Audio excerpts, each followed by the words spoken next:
Harga sebuah kesuksesan. Dalam sebuah kunjungan kerja ke negara tetangga Singapura, saya mendapatkan sebuah tiket menonton balet. Bagi saya, menyaksikan sebuah pertunjukan kesenian seperti opera maupun balet bukan merupakan kenikmatan atau kebanggaan. Saya bukan orang yang terlalu menyukai seni dan mengerti kesenian. Namun, saya suka keindahan, saya suka kerapian dan kebersihan. Dan bagi banyak sahabat, ketiga hal itu merupakan bagian dari kesenian. Begitulah para filsuf, selalu pandai mengolah kata menjadi pemahaman baru. Padahal menurut saya, beda juga maknanya. Apakah saya akan menonton pertunjukan balet klasik Swan Lake itu di tengah padatnya jadwal pertemuan dan di tengah diskusi panjang bisnis? Sebenarnya hampir tidak ada waktu untuk menikmati pertunjukan balet tersebut. Di sisi lain, undangan itu datang dari mitra bisnis di mana kami sedang proses membahas bisnis jangka panjang. Undangan ini datang dari pimpinan tertinggi sebuah perusahaan minyak yang sangat dihormati di dunia. Kalau dalam catatan Billionaire Index di Forbes, perusahaannya masuk 500 besar dunia. Posisi ini membuat saya mengharuskan diri mengikuti acara balet tersebut yang sejujurnya saya tidak paham sama sekali. Saya ingat, saya memerlukan hampir 1 jam merenungi pentingnya untuk hadir dibandingkan persiapan meeting pagi. Saya baru kembali ke kamar hotel pukul 17,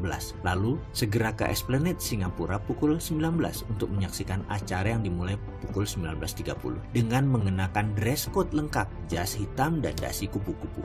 Waduh, urusan dasi kupu-kupu ini memang ribet. Beda banget pakai dasi kupu-kupu clip-on yang sudah jadi langsung dipasang dengan dasi yang masih lembaran dan harus menyimpul sendiri kupu-kupunya. Bisa habis 15 menit hanya untuk membuat dasi tersebut tampak seimbang dan pas dilihatnya. Pasalnya yaitu tadi, saya tidak terbiasa dan tidak suka. Satu hal dalam perenungan untuk menghormati undangan tersebut adalah nyetel hati. Gak paham, gak nyaman, tapi saya harus menyaksikan penampilan balet yang diawali dengan gala dinner pertunjukan akbar tersebut. Saya tahu harga tiketnya mahal dan lagi posisi duduk saya di balkon, nomor 2 dari balkon utama. Ada 6 balkon utama di Esplanade, yang satu berisi BOD, Board of Director mitra bisnis kami, dan gosipnya yang 5 lagi terisi oleh Perdana Menteri Singapura waktu itu yaitu Goh Chok Tong, serta keluarga mantan Perdana Menteri Singapura pertama yang tentunya semua orang tahu, Lee Kuan Yew. Namun yang namanya nggak nyaman, saya tetap perlu berusaha menyemangati diri sendiri, di mana pikiran saya melompat jauh di masa kuliah dulu. Ini untuk memotivasi saya. Dari 144 SKS atau unit kalau di Amerika, ada 24 unit harus diambil pelajarannya di luar bidang utama kita. Misalnya begini, ada seorang mahasiswa teknik jurusan mesin. Untuk lulus sebagai Bachelor of Mechanical Engineering, dia perlu 120 unit dari mata kuliah wajib dan 24 unit dari mata kuliah GE atau General Education, atau pelajaran yang tidak ada hubungan sama sekali dengan teknis. Mereka harus mengambil kelas badminton, kelas sejarah, kelas astronomi, kelas antropologi, dan semua kelas dasar atau basic 101. Dan itu bebas, tidak ada pakemnya. Saya terheran-heran di awalnya dengan keharusan ini, tapi dekan saya mengatakan tujuan Anda mempelajari ilmu selain ilmu wajib tadi adalah untuk keseimbangan hati agar menjadi balance. Karena sebagai engineer yang analitik, teknik, dan kaku, Anda bisa memahami sosiologi daerah tertentu atau sejarah sebuah negara misalnya. Ini membuat Anda bisa melihat dunia dari sisi yang lain, the other side of the coin, sehingga Anda lebih bijaksana dengan kemampuan melihat sisi pandang orang lain.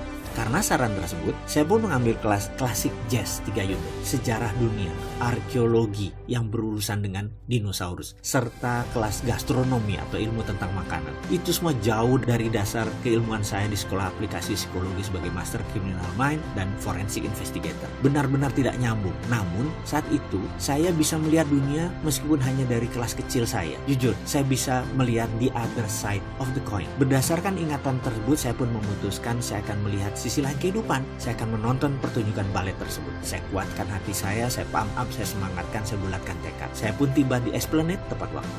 Sebagaimana kebiasaan pertunjukan red carpet seperti waktu itu, yaitu diawali dengan makan mewah berkelimpahan dan ramah tamah sesama penonton yang merupakan high society di Singapura dan banyak ekspatriat. Saya mengambil sisi menyendiri sambil membaca buku isi jalannya pertunjukan dan membaca nama-nama balerina siapa yang akan mampu. Perilaku saya yang mengambil posisi aman sebagai pengamat di ujung adalah perilaku kebanyakan para introvert seperti saya. Kalau tidak nyaman, ya memilih mojok sendiri. Ada 2 nama yang menarik perhatian saya. Pertama, nama penyanyi opera tenor Lea Salonga sebagai bintang tamu. Kebetulan dia termasuk idola saya, sehingga saya pun merasa excited dan sedikit lebih nyaman. Kedua, ada nama seorang balerina Indonesia di daftar penari utama. Saya tidak tahu apakah ini orang yang sama, tetapi 20 tahun yang lalu saya pernah punya sahabat balerina. Dia di New York untuk mengambil sekolah tari dan tidak pernah bertemu sejak saat itu. Saya masih ingat sosoknya dulu yang cantik, setinggi anggun. Itu 20 tahun yang lalu. Tapi saat ini saya nggak ada bayangan sama sekali. Kemudian terdengarlah pengumuman bahwa pertunjukan akan segera dimulai. Kami semua menuju tempat masing-masing. Saya sudah memotivasi diri saya sehingga isi kepala saya hanya prasangka baik. Dan saya akan enjoy the moment, enjoy the present. Singkat cerita, pertunjukan 2 jam tersebut